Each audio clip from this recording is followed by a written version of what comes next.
Good morning बच्चों। आज हम इस लेक्चर में स्टार्ट कर रहे हैं बेसिक मैथ्स है। अब ये जो बेसिक मैथ है ये अपना फिजिक्स में कहाँ कहाँ यूज़ होगा, या फिर वो बेसिक मैथ जो +1 की फिजिक्स या +2 की फिजिक्स या फिर +1 +2 की केमिस्ट्री में कहाँ कहाँ पे यूज़ हो रहा है। वैसे अगर मैं बोलूँ कि डोमिनेंट हो रहा है फिजिक्स पे, कि फिजिक्स में कहाँ कहाँ यूज़ हो रहा है, बहुत सारे हमें ट्रिग्नोमेट्रिक फंक्शंस देखने को मिलते हैं, लॉगरिथम एंटी लॉग की वैल्यू देखने को मिलती है, ग्राफ्स कैसे आएंगे, वो सारी चीज़ें हम इसमें डिस्कस करेंगे। यानी कि ये वीडियो मैथ का जो बेसिक है फिजिक्स के लिए सब कुछ क्लियर करने वाली है। ठीक है, सिर्फ स्लोप को छोड़ के, स्लोप मैं नेक्स्ट वीडियो बनाऊंगा उस पर। तो स्टार्ट करते हैं हम यहाँ से। देखो, जो बेसिक मैथ्स है फिजिक्स के अंदर किस किस फॉर्म में यूज होगा, क्या क्या उसमें पूछा जाता है। फर्स्ट की अगर मैं बात करूं, फर्स्ट लॉगरिथम वैल्यू। अब कैसे लॉग से एंटी लॉग में चेंज करना है, एंटी लॉग से लॉग में कन्वर्ट करना है, या फिर जैसे नेचुरल लॉग क्या है, कॉमन लॉग क्या है। ठीक है, लॉग बेस 10 की फॉर्म में हम क्या वैल्यू यूज कर रहे हैं, वो सारी बातें हम इसमें सीखेंगे। उसके बाद है डिफरेंशिएशन इंटीग्रेशन। डिफरेंशिएशन इंटीग्रेशन ये वाला कॉन्सेप्ट है, हर जगह हमें देखने को मिलता है, चाहे फिजिक्स की बात कर लो या केमिस्ट्री की बात कर लो। जैसे केमिस्ट्री में केमिकल कैनेटिक्स है +2 की, है ना, उसमें तो मोस्टली डिफरेंशिएशन इंटीग्रेशन चलता है। उसके बाद है ट्रिग्नोमेट्री। अब ट्रिग्नोमेट्रिक फंक्शन फिजिक्स हम पढ़ रहे हैं, यहीं से लगा लो बेसिक से ही, तुम +2 की जो इलेक्ट्रोस्टैटिक है उसमें ट्रिग्नोमेट्री ही यूज हो रही है, साइन 90, साइन 180, कोस 180, वो सब कुछ इसमें। उसके बाद है ग्राफ्स, कुछ हम पढ़ेंगे ग्राफ कैसे बनेंगे। अब जैसे हाइपरबोला ग्राफ है कैसे बनेगा, पैराबोला कैसे बनेगा, स्ट्रेट लाइन का कैसे बनेगा, वो सारे ग्राफ हम इसमें डिस्कस करेंगे। उसके बाद अब देखो, ग्राफ में अब मैक्सिमा, मिनिमा और स्लोप, इसके लिए मैं वीडियो अलग से बनाऊंगा। सिर्फ मैंने इसमें टॉपिक मेंशन कर दिया कि ये वाले टॉपिक है जो हमें मैथ्स के अंदर बिल्कुल बेसिक से पढ़ने हैं, ताकि हमें फिजिक्स में कोई प्रॉब्लम ना आए। उसके बाद है अपना एंगल कन्वर्जन, एंगल कैसे कन्वर्ट हो रहा है। ठीक है, जैसे थीटा है, साइन कोस कैसे चेंज हो रहे हैं, वो एंगल कन्वर्जन हम इसमें पढ़ेंगे। अच्छा, उसके बाद है बाइनोमियल अप्रोक्सीमेशन, इसको हम बोलते हैं, जैसे बाइनोमियल थ्योरम कहाँ पे यूज कर रहे हैं। अब है तो +1 का बेसिक ही, लेकिन यूज होता है अपना पूरी फिजिक्स में, जैसे +2 में हम यूज कर रहे हैं इलेक्ट्रोस्टैटिक यूनिट के अंदर। उसके बाद है जीपी सीरीज भी हम पढ़ेंगे। ठीक है, एपी जीपी सीरीज है, तो जीपी सीरीज हम इसके अंदर पढ़ने वाले हैं। तो स्टार्ट करते हैं लेक्चर को। अब हम स्टार्ट कर रहे हैं लॉगरिथम से। अब लॉगरिथम में कैसे क्या वैल्यू होगी, अब देखो यहाँ पे जो p है, p किसको बता रही है, पावर को बताएगी। ठीक है, p किसको बता रही है, पावर को, और जो बेस को बताएगी वो क्या है, b वैल्यू। ठीक है, p पावर को बता रही है, b बेस को बता रही है। ठीक है, r इसका रिजल्टेंट है। अब देखो, अगर मैं b की पावर p बराबर है किसके, r के, अगर मैं इसका लॉगरिथम में कन्वर्ट करूंगा तो किसके इक्वल हो जाएगी, log बेस p इंटू में r किसके बराबर आ रहा है, p के बराबर आ रहा है। अगर मैं इसका एंटी लॉग कन्वर्ट करूंगा तो ये वैल्यू हो जाएगी, यानी कि लॉगरिथम कन्वर्ट करूंगा तो ये वैल्यू हो जाएगी, एंटी लॉग करूंगा तो ये वैल्यू बन जाएगी। ठीक है, उसके बाद हम पढ़ते हैं log e ऑफ x। इसको मैं ln x बोल सकता हूँ। ln x का मतलब है नेचुरल लॉग की फॉर्म में हम यूज कर रहे हैं। अगर मैं इसको किसकी फॉर्म में लेके जाऊं, ln x को log बेस 10 की फॉर्म में लेके जाऊंगा, तो मैं 2.303 से मल्टीप्लाई कर दूंगा, तो क्या आ जाएगी value, 2.303 log base 10 into x. ये कॉमन लॉग है और ये अपना नेचुरल लॉग है। उसके बाद है, अगर हमारे पास कोई ऐसी वैल्यू है कि log बेस p x की पावर n दे रखी है, तो जो पावर है वो आगे आ जाती है। देखो n log b इंटू में x।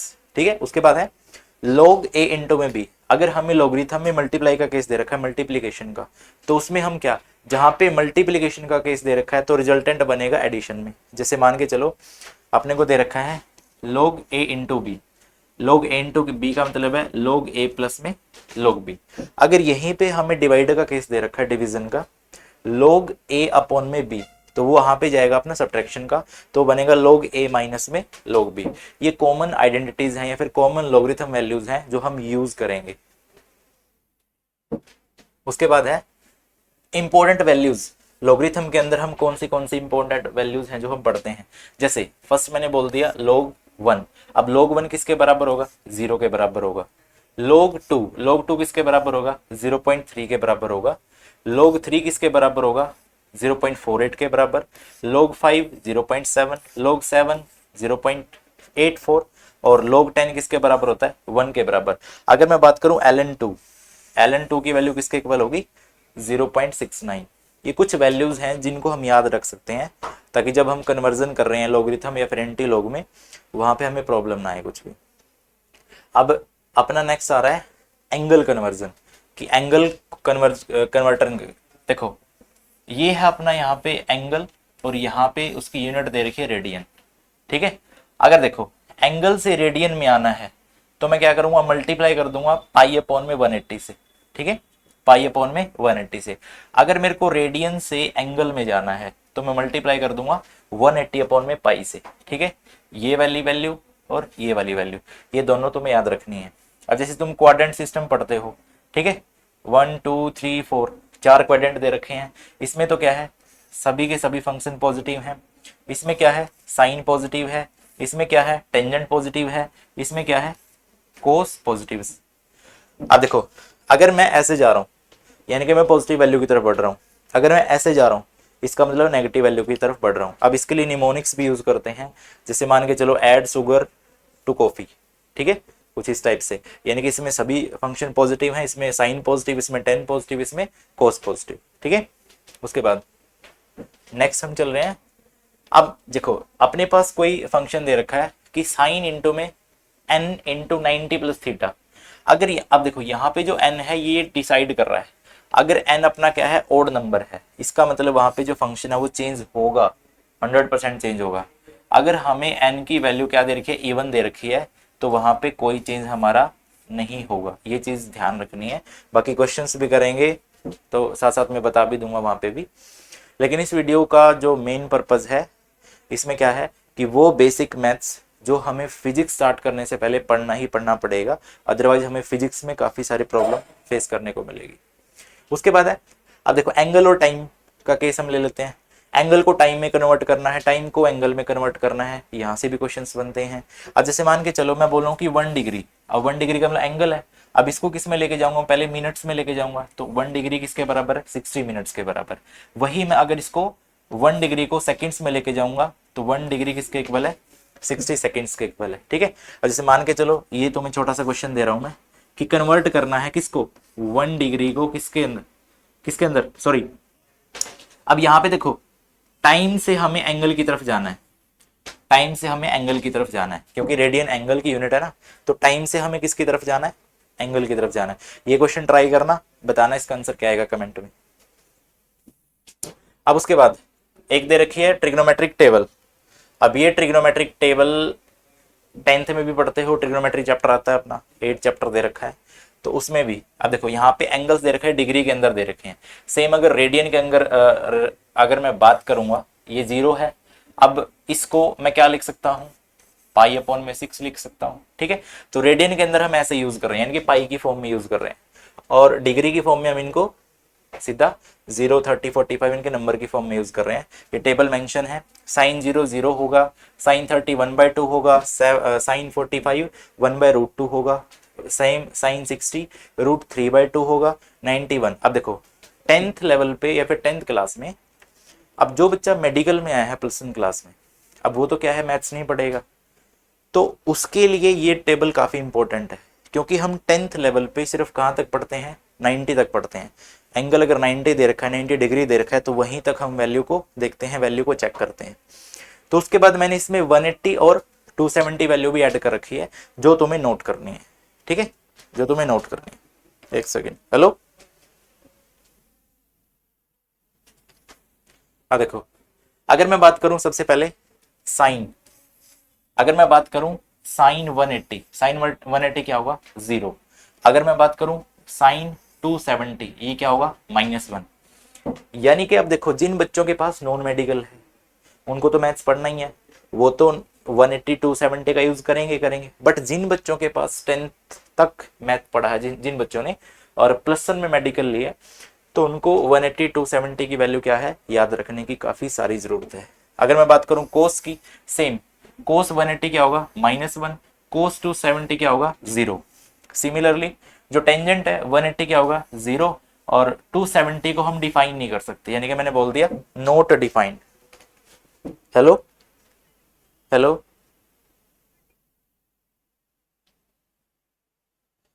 अच्छा ए, चलो ठीक है, ओके।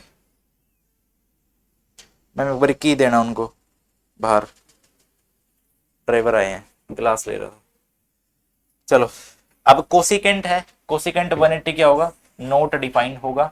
जबकि कोसिकेंट 270 है, वो कितना होगा, -1 होगा। सीकेंट अगर 180 की बात करूं तो ये क्या होगा, -1। जबकि सीकेंट 270 कितना होगा, नोट डिफाइंड। अगर मैं बात करूं कोटेंजेंट की, कोटेंजेंट क्या होगा, कोट 180 नोट डिफाइन है और कोट 270 क्या है, 0 दे रखी है।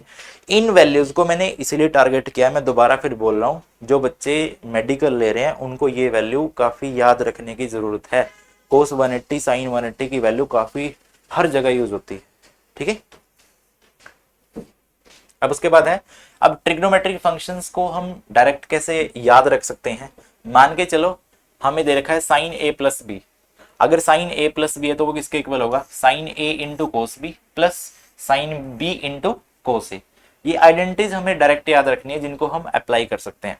अगर मैं बात करूं sine A minus B, sine A minus B किसके इक्वल होगा, sine A into cos B minus sine B into cos A.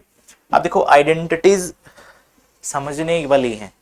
अब रटोगे तो प्लस माइनस का खेल है, अगर प्लस माइनस ही गलत हो गया तो आंसर तो आ ही नहीं सकता, और फिर प्रॉब्लम का आती है कि हमारा तो बेसिक वीक है, ठीक है। तो हमें हर एक साइन का याद रखना है, साइन के अकॉर्डिंग हमें देखना है कि कौन सा फंक्शन कैसे चेंज हो रहा है।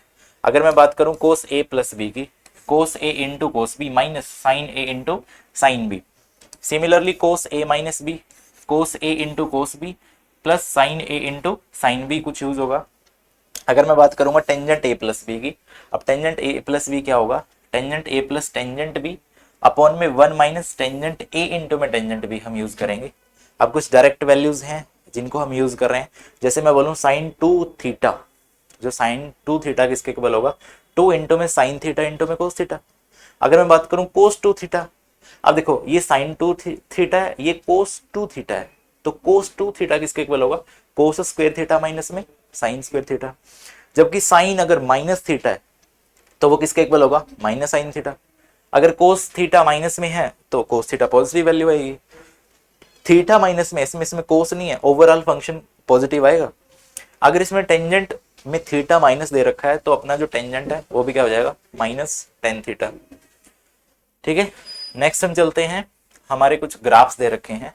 अब ग्राफ में हम 4-5 केसेस पढ़ने वाले हैं, जैसे कि स्ट्रेट लाइन का क्या है, रेक्टेंगुलर जो हाइपरबोला है, पैराबोला है, वो केस क्या है, वो हम इसमें डिस्कस करते हैं, ठीक है। काइनेमेटिक्स है, यूज होगा उसमें भी, या फिर ग्राफ का फिजिक्स में कहीं पे भी यूज हो सकता है। अब स्ट्रेट लाइन है, स्ट्रेट लाइन हम पढ़ते हैं y is equal to m x plus c. Y for Y axis को शो कर रहा है, m यहाँ पे कोई भी स्लोप बताता है, x एक्स एक्सिस को बताता है, और c यहाँ पे बताता है कि कोई इंटरसेप्ट है या फिर नहीं है। जैसे मैंने ग्राफ बना दिया y और x के बीच में। अब मान के चलो जो ग्राफ बता रहा है इसमें स्लोप क्या है, स्लोप को हम चेक करते हैं। स्लोप क्या होगा, m होगा, और स्लोप जब हम निकालते हैं वो हमेशा किसके इक्वल होगा, टेंजेंट थीटा के इक्वल होगा। क्यों, क्योंकि हम y एक्सिस और x एक्सिस के बीच में देखते हैं। y परपेंडिकुलर हुआ, y परपेंडिकुलर हुआ, और x क्या हुआ, base. Perpendicular y base tangent theta होता है, यानी कि स्लोप हम टेन थीटा की फॉर्म में चेक करेंगे, ठीक है। उसके बाद है सेकंड वाला, जो रेक्टेंगुलर हाइपरबोला है। अब रेक्टेंगुलर जो हाइपरबोला होगा उसके लिए बेसिक जो इक्वेशन होगी ग्राफ के लिए वो क्या होगी, y इज इक्वल टू के कोई भी कांस्टेंट है अपॉन में x raise to power n। तो उसके लिए जो ग्राफ है कुछ इस टाइप से आएगा, ठीक है। अब इसमें देखो ये जो कर्व है ये डिपेंड करेगी इस पे n पे। अगर n की वैल्यू मूव कर रही है ना, इसका मतलब जो स्लोप है वो उतना ही स्लिपर होता जाएगा, ठीक है। तो ये रेक्टेंगुलर हाइपरबोला का हमें जो ग्राफ है याद रखना है। नेक्स्ट की अगर मैं बात करूं पैराबोला। अब पैराबोला के केस में 3 केसेस हमें बन रहे हैं जो पूछे जाते हैं, जैसे कि प्रोजेक्टाइल मोशन में है या फिर काइनेमेटिक्स में हम यूज कर रहे हैं। जैसे पैराबोला है, फर्स्ट अगर मैं बोलूं कि y इज इक्वल टू के एक्स स्क्वेयर है, अगर y किसके बराबर दे रखा है, के एक्स स्क्वेयर के बराबर, तो इसमें जो ग्राफ है हमेशा कैसा बनेगा, अपवर्ड पैराबोला। अपवर्ड पैराबोला कुछ इस टाइप से होगा, ठीक है। अगर मैं बात करूं y is equal to minus k x square, अब देखो यहाँ पे भी क्वाड्रेंट का खेल है सारा का सारा। अभी जैसे हमने पढ़े थे फर्स्ट सेकंड थर्ड फोर्थ, किसमें पॉजिटिव और किसमें नेगेटिव। मैंने वहां पे भी बोला था अगर हम इसकी तरफ जा रहे हैं तो वैल्यू पॉजिटिव में जाएगी, अगर हम ऐसे ही जा रहे हैं तो वैल्यू नेगेटिव में जाएगी। अब देखो अपना जो पैराबोला है वो कुछ इस टाइप से आया हुआ है, है ना। तो इसमें क्या होगा, y is equal to minus k x square, तो वैल्यू नेगेटिव में जा रही है, तो इसके लिए डाउनवर्ड पैराबोला होगा।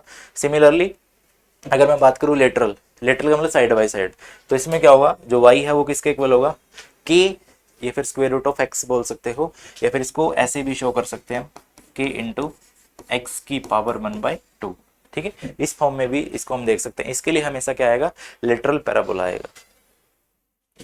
अब उसके बाद है अपना एलिप्स के केस में क्या आएगा। अब एलिप्स के केस में इसके लिए इक्वेशन बनती है, सेम ग्राफ ही है। देखो इक्वेशन क्या बनेगी, x के कंपैरिजन में हम a को चेक करेंगे और y के कंपैरिजन में हम b को चेक करेंगे। तो अगर मैं बोलूं कि x square upon a square plus y square upon में b स्क्वायर, ये बराबर होगा 1 के, जैसा तुम्हें y एक्सिस x एक्सिस पे दिखाया है। अब x के कंपैरिजन में a को चेक करना है, y के कंपैरिजन में b को चेक करना है। इसके लिए जो बेसिक इक्वेशन है ये रही, हमेशा किसके इक्वल आएगा, 1 के। अगर मेरे को इसका एरिया चेक करना है तो वो किसके इक्वल आएगा, एरिया पाई इंटू ए इंटू बी, पाई पूरे ए इंटू में, पाई का मतलब पूरे एंगल चेक करना पड़ेगा। उसके बाद है साइन कोस, साइन अपोन में कोस, साइन बाय कोस कर्व कैसी बनेगी। अब मान के चलो यहाँ पे वैल्यू पॉजिटिव है +1, नीचे की तरफ वैल्यू क्या है, नेगेटिव, जीरो से कोई ग्राफ शुरू हो रहा है। ठीक है, अब देखो ये वाली जो ग्रीन से बना रखी है मैंने, ये जो मैंने कर्व शो कर रखी है किसके लिए है, साइन थीटा के लिए। अब जो व्हाइट से मैंने शो कर रखी है ये कर्व किसके लिए, कोस थीटा के लिए। ठीक है, अब देखो यहाँ पे हमें चेक करना है किसको, कोस 90 को। अब देखो कोस 90 इस केस में क्या है, जीरो शो कर रहा है, तो यहाँ पे साइन 90 मैक्सिमम है। उसके बाद कोस, अब देखो अब यहाँ पे जो ग्रीन वाली चेक करते हैं, ग्रीन वाली क्या है, साइन 180 की वैल्यू चेक करनी है। साइन 180 की वैल्यू अगर यहाँ पे है तो इसी टाइम पे देख लो कोस की वैल्यू किस में जाएगी, नेगेटिव में। जैसे कि हम पढ़ते हैं कोस 180 -1 के इक्वल होता है, तो वैल्यू इसमें नेगेटिव की तरफ जा रही है। ठीक है, जैसे अगर ग्रीन, अगर लास्ट में देखो थीटा, थीटा यहाँ के पूरा थीटा कितना होगा, पूरा एंगल कितना होगा, 360 होगा अपना। अगर ये 360 है तो उसके लिए जो अपना कोस थीटा है उसके लिए जो इससे कम एंगल आएगा वो कितना आएगा, 270 आएगा। ठीक है, ये चीज हमें याद रखें, तभी कह रहे हैं साइन और कोस की फॉर्म में काफी सारे जो फंक्शंस है वो हमें देखने को मिलेंगे, और इसके लिए ग्राफ है कुछ इस टाइप से अपना आने वाला है। और इस जो लेक्चर है, इस लेक्चर में हमने 4-5 चीजें हैं जो हमने डिस्कस की हैं, जो फिजिक्स के लिए काफी इंपॉर्टेंट है। इसमें स्लोप, मैक्सिमा और मिनिमा बचा है हमारा। स्लोप को लेके और मैक्सिमा मिनिमा उस केस में बताएंगे, एक वीडियो इसमें अलग से बनाएंगे ताकि उसमें अच्छे से बात क्लियर हो जाए। अगर इसमें कुछ भी नहीं समझ में आया तो आप हमें कमेंट कर सकते हैं। आज वाली वीडियो में इतना ही, बाकी नेक्स्ट वीडियो में हम मिलते हैं।